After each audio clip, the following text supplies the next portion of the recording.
Russ. I'm the DC guy at comicbook.com, and I am here at the DC booth at New York Comic Con with Marc Andreyko, who is the writer of The Death of Hawkman. First of all, why you gotta kill Hawkman? Why not? Reincarnation is built into him. When I was approached to write the book, I got called in and I was in a meeting with Dan and Bob Harris and Jeff Johns and my editor David Wall, and they were pitching this idea, and they said, "Do you want to do this?" And I was like, "Oh, yeah, actually, that could really work." And because Hawkman's one of my favorite characters. I love Hawkman. I think the visual is great, But as you know, over the years, his continuity with the reboots and stuff is. I think Donna Troy is the only character who has a little bit more confusing of continuity of him. And this is a way to, even though this isn't a branded Rebirth book, this is taking the spirit of Rebirth and making the characters accessible, taking what the common person knows about these characters and doing something fresh with them that is all within the confines of continuity and serving the characters. It's a very character-based story. It's not called The Death of Hawkman to be a lascivious sort of attention-grabbing thing. It's called that to get people to check it out, but it's not just that. It's a very, there's a lot going on. It's a big mystery. There's a lot of big cosmic stuff going on, which is my first time really diving into the sci-fi. And I'd never written Adam Strange before. I'd known the old Gardner Fox stuff, and Adam Strange I kind of am obsessed with now. Every time I see Dan, I'm like, can I do an Adam Strange regular book? Because he's super fun. And I'm getting to work with great art team. Aaron Lopresti, who's been great for years, is just doing the most inspired work of his career. Every time I get a page, I'm just like, wow, I hope my words deserve to be on this art. So it's a lot of fun to do these cosmic characters. It's a world that I've never really played in before, and it's a nice way to kind of exercise some muscles that I didn't know I had.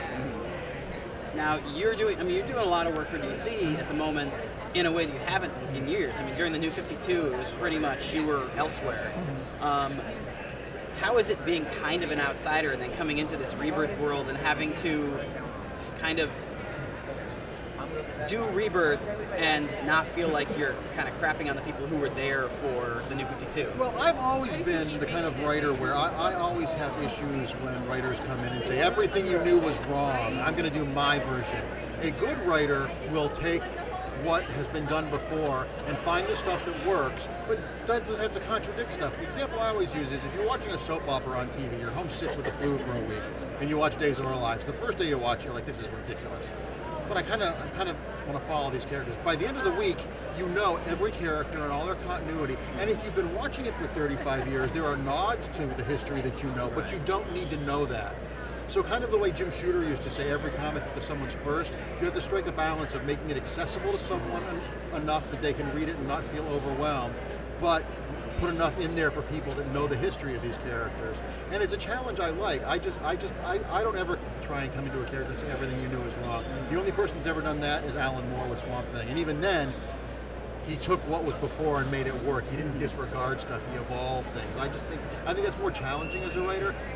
When you're working on a comic book company like a Marvel or a DC, the limitations challenge you as a writer. Those limitations make it actually easier to write stories. Because when you're a kid, if you tell your son you can go to the candy store, you go to a candy store and you can have whatever you want, they're overwhelmed.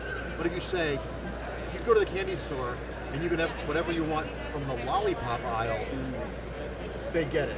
Right. And I like the rules. Having to play within those rules is part of the fun.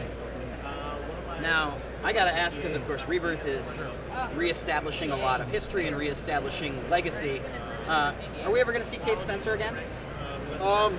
That's above my pay grade. I would love to. She's a character that, you were one of the original supporters in the press, and to have created her and have the devotion, even this now 12 years out, of fans. I still get literally hundreds of emails a year saying, I love Manhunter, when is she coming back?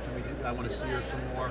And now that the legacy aspect is returning to the DC Universe, I feel that I would love to bring her back now. I never really broached the issue with the New 52 because of what they were doing, and the legacy issue was such an important part of who she was that to not do that, she would be Manhunter in name only. But I would love to. I have a really great relationship with everyone at DC. I love all the people I've worked with there. It's been, I've never had a bad experience working at DC. and that's not me towing company lines.